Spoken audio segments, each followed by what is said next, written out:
반갑습니다. 잘 지내셨어요? 네. 원래 우리 구역 예배 시간이 얼마예요? 구역 예배 모일 때 얼마 동안 모입니까, 여러분? 대개 1시간인가요? 1시간이면 원래 굉장히 빠듯하게 돼 있죠. 왜냐하면 하나님 자랑하기 시간이 꼭 있잖아요. 한 주 동안 지내면서 은혜 받은 것, 고백하고 싶은 것, 감사한 것 이런 거 얘기하다 보면 시간 금방 가요. 우리가 지금 1시간이라고 하는 어떤 기준을 각 구역에 다 들이대는데 구역마다 달라도 돼요. 우리는 1시간 반이야. 하다 보면 은혜가 그렇게 돼. 그러면 가면 돼요. 아시겠어요? 불평하는 사람은 소수예요. 거기에 다 맞추면 교회가 하향 평준화돼요. 그러면 안 돼요. 시간을 정한다는 것은 1시간이다라고 하는 걸 정한다는 게 아니라 우리 구역에서는 얼마 동안 할 것인가를 정하는 것이고 오늘 언제 끝날 거라는 것을 알려준다는 뜻이에요. 물론 거기서 오차가 있어요. 그렇게 될 때도 있을 수 있어요. 그죠?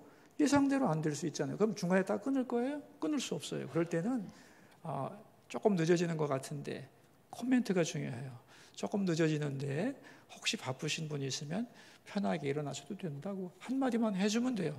그 얘기를 안 했기 때문에 문제가 되는 거예요. 어떻게 생각하세요? 그 다음에 뭐 살고 죽을 일 있어? 그런 거 없어요. 은혜를 나누는 시간은 아주 좋은 것이고 여러분 설교보다 쉐어링이 길어져요. 설교는 터시 하나까지도 다 정리해가지고 말이 겹치지 않도록 해서 짧은 시간에 예배 전체를 끝내주기 위해서 줄이는 것이지만 쉐어링이란 들으면서 또 생각나고 또 들으면서 또 생각나는 것이기 때문에 시간이 딱 정해지기가 굉장히 어려운 거라는 것을 인식하셔야 돼요. 그래서 이런 것을 아주 탄력적으로 적용을 할 수 있으면 좋겠어요. 그리고 어떤 때는 진짜 길어질 수도 있는 것이고 어떤 날은 좀 짧아질 수도 있는 것이고 어떤 날은 교재를 가지고 보다도 은혜 놔두다가 끝날 수도 있는 거잖아요. 그러나 그런 탄력성을 여러분이 일정하게 수용할 수 있고 또 합의할 수 있는 정도라면 시간이 좀 길어져도 되고 상관없지 않나. 저는 개인적으로 그런 생각을 해요. 저도 어릴 때 또 젊을 때 이렇게 소그룹하고 토의하다 보면은 2-3시간 가는 게 다 반사할 수 있고 신학적인 논쟁에 나오면 끝도 없는 거고 그래서 줄이기도 하는데 1시간이라는 건 소그룹에서 굉장히 짧은 시간이고 1시간이 계명은 아니다. 아멘이죠. 절대로 계명이 아니에요. 그거는. 그 구역원들의 상황에 따라 얼마든지 탄력성이 될 수 있다는 것을 이해하시고 조금 자유로워지시고 중간에 가는 사람에 대한 자유와 그런 데 대한 배려를 해주시면 좋지 않겠나 그렇게 생각을 합니다. 자, 우리 10과 오늘 함께 공부를 해볼까요? 제목이 뭐죠? 나의 정의는 하늘에 계십니다. 우리가 지난 시간에 왜 나를 부르소서 응답하리이다 뭐 이렇게 나왔잖아요. 그죠? 하나님의 음성만 있으면 살겠다. 그렇게 욥은 고백했던 것이고 이제 그래서 지난주에 이어서 그렇다면 하나님이 나에게 말씀해 달라고 부탁한다면 그렇다면 나는 하나님의 음성을 어떻게 들어야 되느냐 하는 주제를 다룰 수 있는 거죠. 그죠? 여러분 하나님의 음성을 들어보셨나요? 그럼 대부분은 못 들어봤는데 이런 표정을 짓는데 여러분의 신앙생활이 몇 년이냐? 20-30년 된 분 많죠? 한 번도 못 듣고 신앙생활 했을까? 그게 가능하다고 생각하세요? 옛날에 아마 제 기억에는 아마 하용조 목사님이었던 걸로 기억하는데 하용조 목사님께서 신앙생활을 유지하려면 3개월에 한 번은 하나님의 음성을 들어야 된다는 말을 하셨던 것 같아요. 어떤 모임에서. 그래서 그게 한참 퍼졌었는데 그래서 이제 이게 논쟁이 되기도 했는데 이게 무슨 뜻이냐면은 아무리 은혜가 없어도 사람이 어떻게 이 신앙생활을 지속할 수 있겠어요? 은혜가 없으면. 그런데 어떤 상황이든지 하나님의 음성을 우리가 듣는 거예요. 그죠? 듣는데 내가 생각하는 패턴이 아니었다는 거지. 그래서 이게 하나님의 음성이도 모르고 살 때가 많아요. 그래서 여기 3가지로 해놨어요. 여기 우리 131페이지 첫 번째 문단 맨 마지막 줄 하나님의 음성을 들으려면 어떻게 해야 할까요? 그랬죠? 그죠? 세 가지를 말했어요. 첫째가 뭐예요? 하나님은 나에게 말씀하는 분이다라는 것을 확실히 믿어야 합니다. 그랬어요. 계시의 하나님, 말씀하는 하나님이라는 걸 인정을 해야 돼요. 왜냐하면 가능성을 의식하고 기대하는 것과 가능성을 전혀 의식하지 않고 사는 것은 굉장히 차이가 있죠. 어떻게 생각하세요? 예? 하나님은 나에게 언제든지 말씀하는 분이다라고 하는 그런 기대와 가능성을 열어놓고 살으라는 거예요. 왜? 말씀하는 분이니까. 말씀하는 분 아니에요. 두 번째, 다음 페이지 132페이지. 그런데 두 번째 같이 읽어요. 둘째, 하나님의 음성을 듣는다는 것은 갑자기 하늘에서 어떤 신령한 음성이 들려오는 것을 말하지 않는다는 사실도 기억해야 된다는 거예요. 이게 무슨 말이냐면은 하나님의 음성은 다양하게 들려온다는 거예요. 우리는 어떻게 해야 음성을 들었다고 생각하냐면 내 귀에 상대방이 들을 수 있는 음파로 얘기를 해줘야 된다고, 그게 듣는다고 생각을 한다는 거예요. 그런데 여러분, 우리가 그렇게 하나님의 음성을 들을 수가 없어요. 왜냐하면 하나님은 영이시고 우리는 육이에요. 어떻게 같이 들어요? 그죠? 그런 게 아니라는 거예요. 그러니까 하나님의 말씀의 채널은 다양하다는 거예요. 기본적으로 성경을 통해서 우리에게 당신의 뜻을 계시하시고 이걸 더 쉽게 설교로 풀어주시고 그렇잖아요. 그죠? 기도하다가 어떤 확신이 들어오기도 하고 찬송 부르다가 어느 한 구절이 내 가슴에 박히면서 문제가 해결되기도 하고 위로도 얻고 그런 거잖아요. 또 꿈으로도 보고 환상도 보고 또 다른 사람을 통하여 보면서 깨닫기도 하고, 안 그렇습니까? 하나님의 채널은 다양해요. 그런데 꼭 내 귀에다 대고 아무개 내 이름을 꼭 불러줘야 된다고 생각하는데 그런 게 아니라는 거예요. 왜? 이 음성을 듣는 목적이 뭐냐면 하나님의 뜻을 아는 거잖아요. 그죠? 하나님의 뜻을 아는 채널은 많지. 근데 꼭 내 귀에다 대고 아무개 권사야 너 요 문제에 대해서 이렇게 대답하는 분이 아니라 충분히 우리가 소화할 수 있고 알아들을 수 있도록 말씀하세요. 그리고 세 번째가 뭐냐? 여기 재미있는 게 있네. 저기 우리 132페이지 두 번째 문단을 보세요. 부부가 대화할 때 소통이 되지 않는 이유가 무엇인가요? 말을 안 해서일까요? 말 자체가 없는 거예요? 아니죠. 말은 하는데 상대방의 말을 듣지 않고 자기 말만 하기 때문에 소통이 어렵다. 그죠? 그러니까 우리도 하나님의 음성을 우리도 기도하지만 들으려고 자꾸 마음을 모아가야 한다는 거고, 하나님은 다양한 채널로 내게 말씀하실 수 있다는 걸 염두에 둘 때는 굉장히 들을 수 있는 확률이 높아지겠죠. 그렇겠죠? 그리고 결정적으로 중요한 게 있어요. 여러분, 마지막 문단을 보세요. 132페이지 셋째, 고요해진 상태에서 이제 말씀하시면 순종하겠습니다라는 마음으로 질문해야 합니다. 가만히 있는데 하나님의 음성이 들려오지 않습니다. 내 사정을 말씀드리면서 질문해야 됩니다. 예를 들면 상대방의 음성을 듣고 싶을 때 우리는 어떻게 하면 되느냐? 가만히 있으면 안 되죠. 질문하면 대답해 주죠. 학생이 선생님의 음성을 들으려면 그 방법은 뭐예요? 질문하면 되지. 그럼 선생님이 대답해 줄 거 아니에요. 그래서 질문이 굉장히 중요한 것이에요. 질문이 중요한 것이고 더 중요한 게 있어요.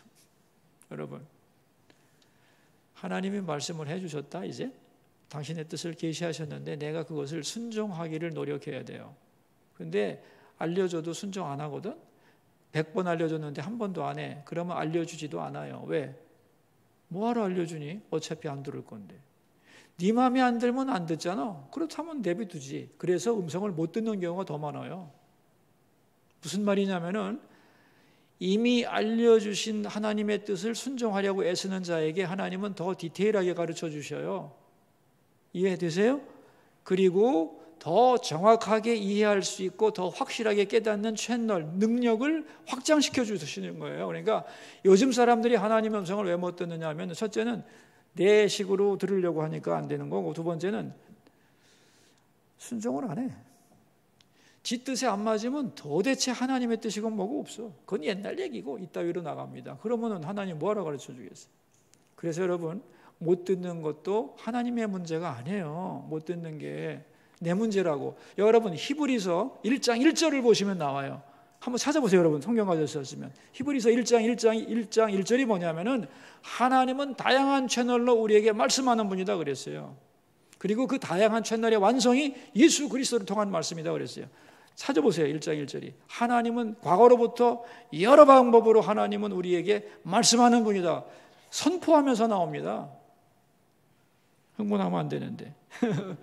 왜냐하면 하나님의 음성은 상당히 자주 다양한 방법으로 우리의 상황에 맞게 하나님은 우리에게 감동을 주시고 당신의 뜻을 가르치시면서 계시하는 아버지이기 때문에 하나님의 음성이 어디 있어? 이렇게 생각하면 안 된다는 거예요.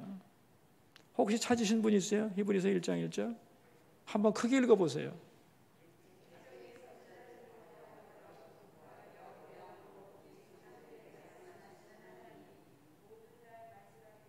맞죠?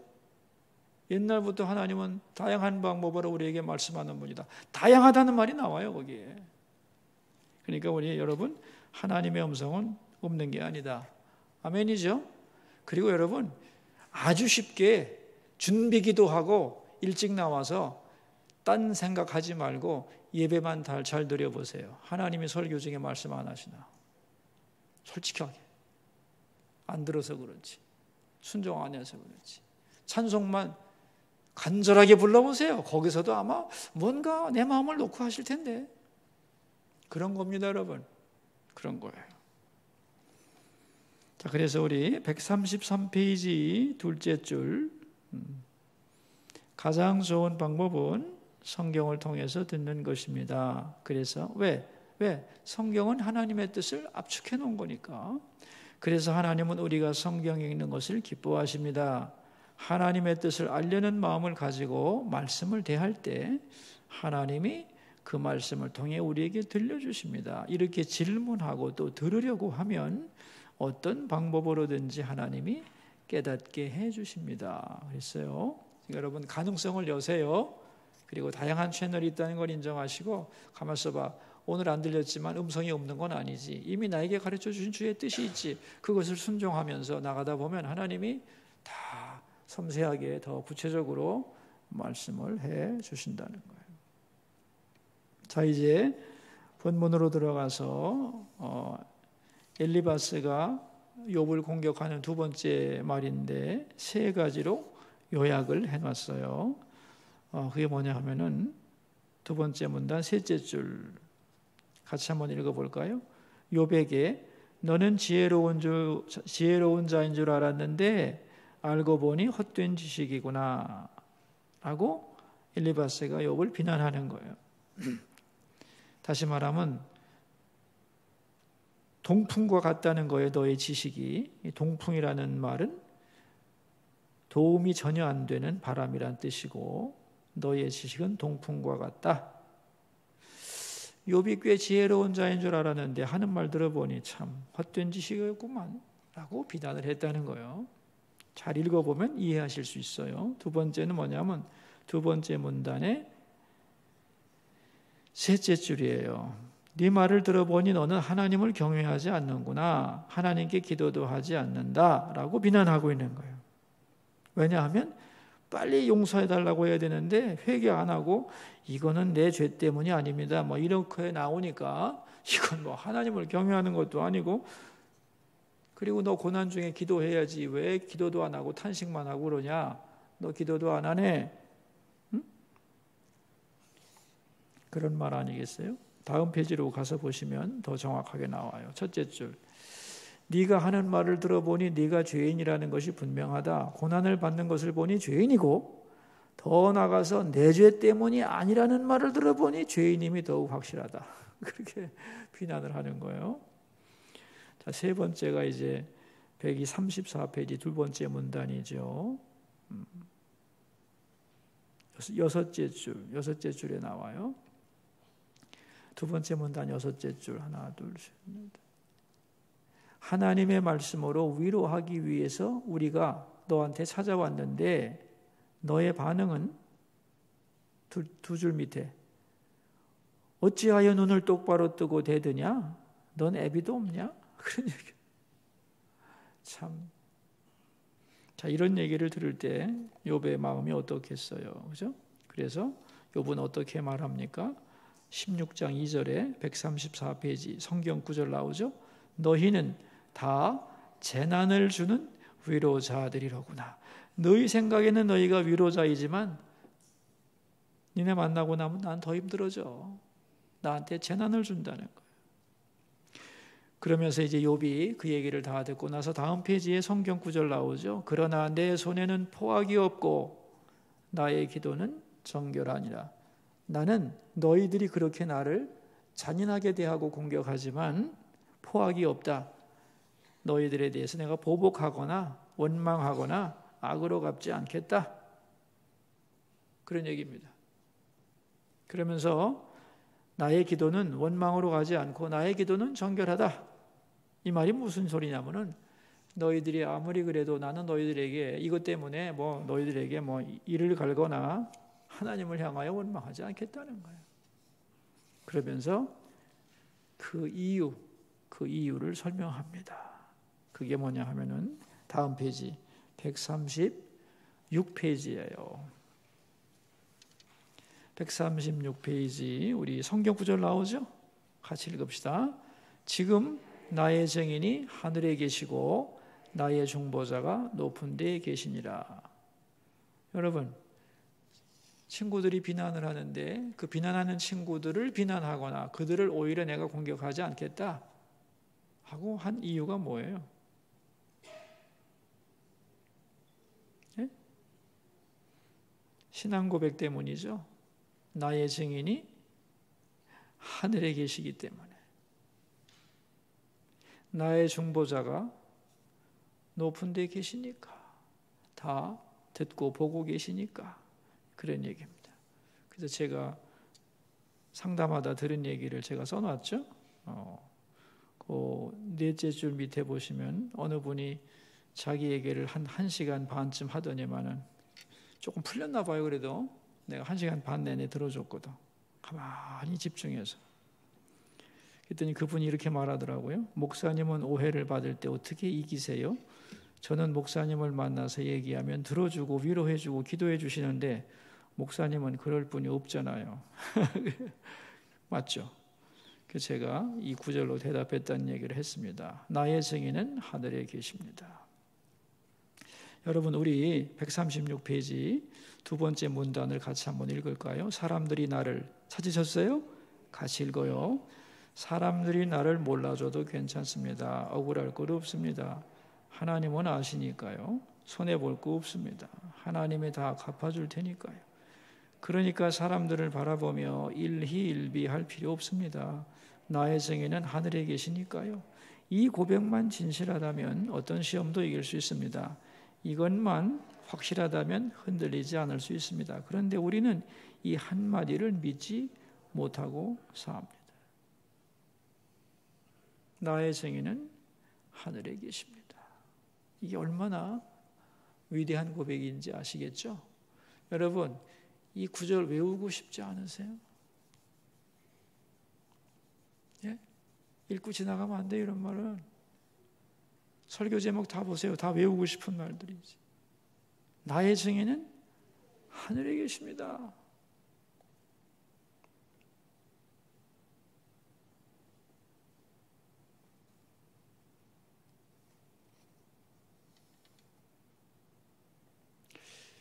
이게 얼마나 멋있는 말이에요.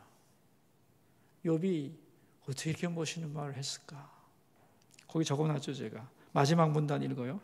욥이 나의 증인은 하늘에 계신다라고 고백했을 때 성경에는 기록되어 있지 않지만 그는 마음 깊은 곳에서 하나님의 음성을 들었을 것입니다. 저는 그렇게 확신합니다. 왜냐하면 제 경험이 늘 그러했기 때문입니다. 제가 하나님께 진실한 고백을 드릴 때 하나님은 항상 음성을 들려주셨습니다. 이게 뭐 한 구절이 빠진 것 같아. 나는 이렇게 말하지 않았거든요. 이게 뭐냐면은 교정 보다가 이렇게 한 구절 날아갈 수도 있죠. 근데 무슨 얘기냐면은 저도 이렇게 살다, 여러분도 그럴 거예요. 아마 살다 보면은 멋있는 고백을 할 때가 있거든. 그러면 내가 참 믿음이 좋아서 이런 고백을 하나 하지만은 그 전에 하나님이 우리에게 뭔가를 마음에 들려주시는 거예요. 예를 들면 이런 거예요. 욥이 가만히 있다가 나의 정에는 하늘에 계십니다 이렇게 말한 게 아니라는 거예요. 예를 들면 이런 감동을 성령이 주신 거지. 욥아 걱정하지 마. 나는 너를 알고 있어. 누가 뭐래도 나는 너를 안다. 내가 너를 보고 있고 알고 있거든. 걱정하지 마라. 이런 감동을 준 거예요. 그런 감동을 받아서 이제 내 입으로 고백하는 말이 이 멋있는 말로 나오는 거지. 어떻게 생각하세요, 여러분? 난 늘 그랬는데. 내가 엄청난 믿음이 있어서 이런 고백을 하는 것이 아니고 이 고백 전에 내가 이런 욥이 나의 정의는 하늘에 계시다고 하는 말을 하기 전에 이런 의미의 감동과 말씀을 욥이 하나님으로부터 들은 거예요. 듣고 감동했을 때 나오는 고백이 이런 고백이에요. 여러분도 기도하시다 보면 충분히 이런 것을 경험할 거라고 생각합니다. 우리의 믿음이 뭐 그렇게 좋아서 이런 고백이 툭툭 튀어나오겠어요? 아니에요. 간절히 아파하고 부르짖을 때 하나님이 주시는 위로를 받고 나서 이제 내가 고백하는 말, 이런 것들이, 이런 메커니즘이 이런 고백 속에 들어 있다는 거예요. 그래서 내 영혼이 이미 내가 너의 증인이다. 내가 하늘에서 너의 증인이다. 그러니 친구들이 뭐라고 하는 말에 너무 신경 쓰지 말라는 하나님의 감동이 욥에게 들려왔다. 그래서 욥은 거기에 힘을 얻어서 이런 고백을 하는 것이다. 그런 얘기입니다.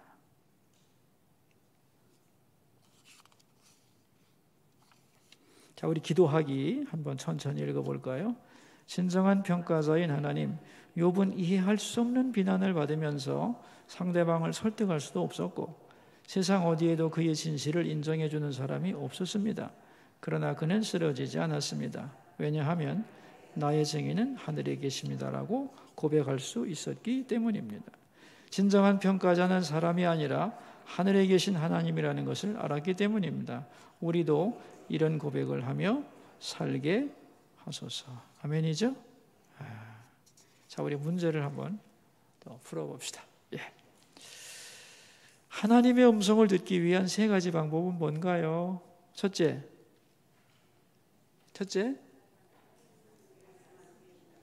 하나님은 말씀하는 분이다. 다양한 방법으로, 그죠? 다양한 채널로 말씀하신다. 하나님의 음성은 귀로 들리는 게 아니에요, 여러분. 가슴으로 들리는 거예요. 근데 제대로 듣고 나면 의심이 전혀 없어져. 확실해지는 거예요. 두 번째, 하나님의 음성은 다양하다는 거예요. 내 귀에만 들리는 게 아니야. 가슴에 알게 되는 거예요. 세 번째는 이미 들은 말씀에 순종하라는 거예요. 계속 순종하지 않으면서 알려달라고만 하면 나중에 하나님이 말할 필요가 없어서 듣지도 못하게 돼요. 나는 이런 경우가 굉장히 많다고 생각합니다. 여러분, 우리가 하나님이 말씀하시면 내가 순종을 왜 안 하겠어? 이게 하나님의 뜻인지 몰라서 그렇지. 우리는 그렇게 생각을 하거든요. 안 그래요. 엄청나게 알면서도 안 할 때가 많습니다. 내 말을 듣고서 잘 생각해 보면 생각이 날 거예요. 하나님이 나한테 감동을 주시고 얘기해 주시는데도 내가 외면한 게 얼마나 많은지. 나는 없다고 생각했어요. 나는 적어도 없다고 생각했는데 웬걸 하나님이 보여주시니까 수도 없어. 수도 없어요, 여러분. 그런데도 저 인간이 안 들을 줄 알면서도 말씀하시는 하나님의 마음이 참 좋은 거예요. 우리 같으면 하겠어요? 마이동풍인데 하겠냐고. 내가 뭐하러 해? 안 들을 건데. 어차피 귀로만 들으면 뭐 할 거야? 안 따라 할 건데 라면 말 안 하겠죠. 근데 하나님은 그래도 해줘요. 그러니까 우리가 내가 이미 아는 하나님의 뜻을 행하려고 하는 수고와 몸부림이 굉장히 필요해요. 그럴 때 하나님의 음성을 듣는 마음이 확확 열려요. 자, 두 번째, 욥이 고난 중에도 낙심하거나 원망하지 않고 끝까지 버틸 수 있었던 이유는 무엇인가요? 나의 증인은 하늘에 계십니다. 이것을 믿었기 때문에. 증인이 계신데 뭐. 억울하고 원망하고 낙심하지 않죠. 왜? 알고 계시고 갚아줄 거 아닙니까? 그러니까 이 진정으로 자기 속에서 우러나오는 이런 고백이 얼마나 중요한 것인가를 알아야 해요.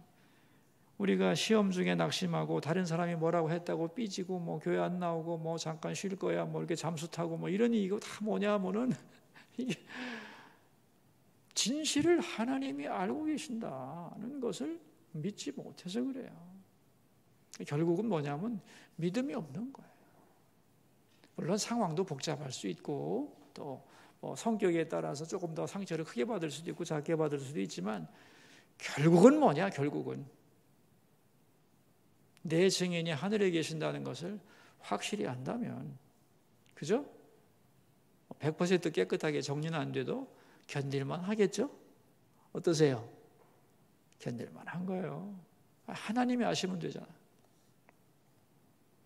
여러분, 나의 증인은 하늘에 계십니다라는 말을 하면서 울어본 적 있어요?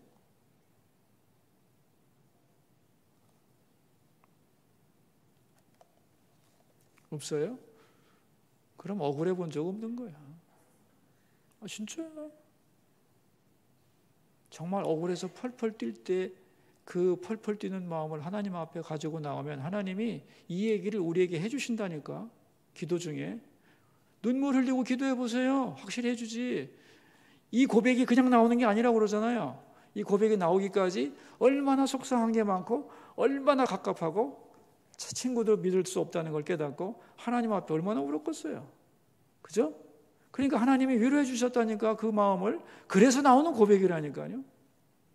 이 고백을 그냥 읽고 만다는 것은 여러분 이런 억울한 일 아직 안 당해본 겁니다. 이만하면 편하게 산 거예요. 편하게 살았으면 감사하고 어떠한 일이 있더라도 이걸 확실히 믿고 나가셔야 돼요. 자, 세 번째, 욥과 같이 주변 사람으로부터 근거 없는 비난을 받거나 시험을 받았던 경험이 있다면 이야기해보고 그 상황을 극복할 방법을 나눠봅시다. 지금 다 얘기한 거네요, 뭐, 그죠? 여러분, 이렇게 내가 이게 선한 뜻으로 간다고 해서 상대방도 항상 선한 뜻으로 나오는 것은 아니에요.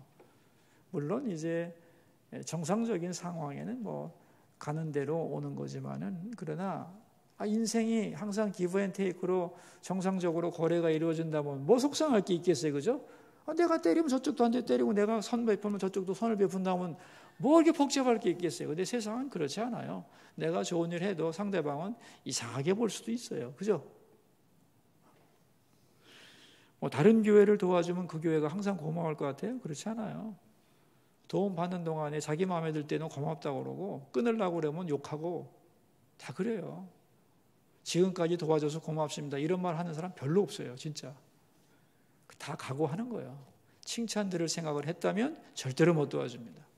하나님이 기뻐하시고 마땅히 그러해야 하기 때문에 하는 것이지, 어떤 내가 기대하는 말이 올 것을 생각하고 그런 거라면 시작 안 하는 게 낫습니다.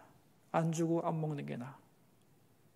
그런 거예요. 세상이란 그런 거예요. 그런 걸 각오하고 하는 거예요.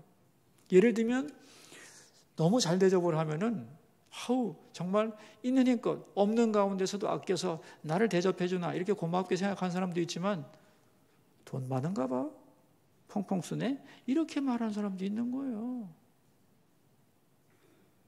아니에요? 그렇습니다, 여러분. 그래서 저는 이게 선교사님들한테 베풀 때도 굉장히 갈등을 해요. 정말 고생했으니까 잘 대접하고 싶기도 하고, 잘 대접하고 나면은 이렇게 생각할 수도 있잖아요. 담백하게 먹는 게 좋다, 그렇게 생각을 하고 있어요.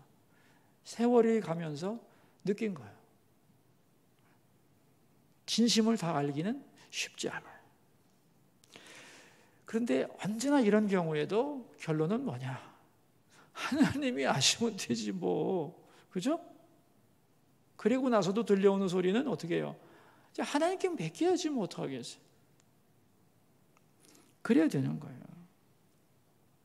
여러분, 우리도 신앙생활 하다 보면 뭐 갈등도 있고 또 속상한 일도 있을 수 있잖아요. 내가 실수할 수도 있고 본의 아니게 실수할 수도 있고 또 전혀 그런 뜻이 없지만 상대방이 오해할 수도 있고, 사물을 바라보는 삶의 해석의 방법, 기질이 또 다를 수도 있어서 이 트러블이 생겨날 수 있어요. 근데 오해를 풀 수 있으면 제일 좋죠. 편하게 풀고 그럴 수 있는 환경이 된다면 좋지만은 이게 안 될 수도 있어요. 예를 들면 여러분 그럴걸? 예를 들면 여러분이 이제 구역 예배 시간에 여러분의 간증을 정말 간증이 있어서 뜨겁게 간증을 하고 나면 다른 사람들 되게 은혜 받는데 한 사람은 너무 신비주의자 아니야 당신? 뭐 이렇게 해서 이렇게 공격할 수도 있어요. 세상에 그런 일이 어디 있어요? 이렇게 찌를 수도 있어요. 어떡하겠어요, 다. 살다 보면 하나님 은혜 가운데 이런 일도 있습니다라고 고백하고 이해 못하면 할 수 없죠. 그 사람의 안목이 열리기를 기대하고 할 수밖에 없죠. 그러니까 그런 얘기 하기 싫어하니까 그 사람 때문에 내가 받은 은혜도 얘기하지 못하고 내 옆에 있는 집사님이 받은 은혜도 얘기하지 못하고 입곡담으로 저분 눈치 봐야 되니까 은혜롭고 신비로운 일은 하지도 마. 이래야 되겠어요? 어떻게 생각하세요? 여러분이 구역장님 되니까 판단을 잘 하시라고. 어떻게 해야 되겠어요? 아이고 시간이 너무 기니까 이렇게 하니까 빨리 끝내야지. 우리 다 끝내고 빨리 기도합시다. 이래고 끝내야 될 것 같아요. 지금 은혜가 한쪽은 되는데 한 사람이 그랬는데 그럼 어떻게 되겠어요? 시간이 됐습니다. 그런데 우리 조금 더 얘기 나눌 분도 나누고 편하게 오늘 다 미리 못 끝내서 미안하지만 편하게 가실 수도 있다. 그렇게 얘기해야 되고 그렇죠? 여러분이 판단을 하셔야지 여기서 교회에서 몇 시까지 끝내 이렇게 해서 받을 수 있는 건 아니에요. 여러분이 현장에 여러분이 지휘관이라니까. 현장의 지휘관은 뭐냐면 결정권을 가졌다는 뜻이에요. 그죠? 구역장이라고 괜히 임명한 게 아닙니다, 여러분. 교구장을 괜히 임명한 게 아니에요. 그 자리에서 기도하며 지혜롭게 판단해서 결론을 내리라는 거예요. 여러분, 그게 현장에서 강한 군대가 되는 비결입니다. 그렇죠? 저 러시아가 지금 모든 작전을 푸틴이 다 지휘해가지고 저렇게 죽을 수는 거 아니에요? 현장의 상황도 모르면서. 그죠? 몇백 킬로 떨어져 있는 상황에서 어떤 이 작전이 현장인지도 모르고 다 이렇게 하라는 대로 하면 현장에서 총 맞아 죽는 거지. 그러면 안 돼요, 여러분. 여러분들은 영적인 지도자죠. 그 구역에서, 그죠? 그 시간에 내가 어떻게 해야 될 것인가를 하나님께 묻고 판단해서 해야 돼요. 뭐 하다 이렇게 됐죠? 내가 간증을 하고 은혜스럽게 해도 오해하는 사람은 다 있다는 거예요. 오해를 가능하면 풀어줘야 되겠지만 중요한 것은 결론은 뭐냐? 하나님이 아신다는 생각을 해야 되죠. 하나님이 아신다는 말만 또 믿고서 옆 사람 전혀 고려 안 하면 안 돼요. 그것도 또 까칠한 거고 그러면 안 되고 꼭 맥힌 사람이고 배려하고 다 얘기를 하고 하지만 결과적으로는 하나님께 맡기고 나가는 자세를 가지신다면 상처도 덜 받고 섭섭이도 쫓아낼 수 있어요. 그래서 이 나의 증인은 하늘에 계시다는 말이 너무너무 위대한 말이에요. 나의 증인은 하늘에 계십니다.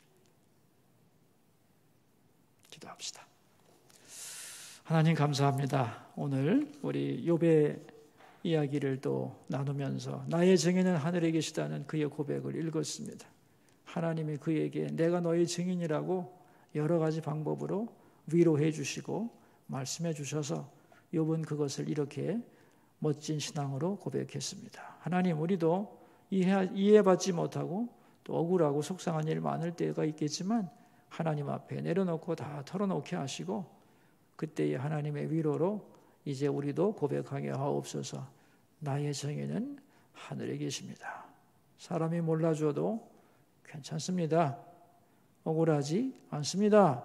하나님이 아시고 위로하시고 갚아줄 것을 믿고 나가는 참 믿음의 사람들이 다 되게 하시고 바라오니 이 구역 예배를 통하여 이번 주에도 우리 구역 식구 모두가 나의 증인은 하늘에 계십니다.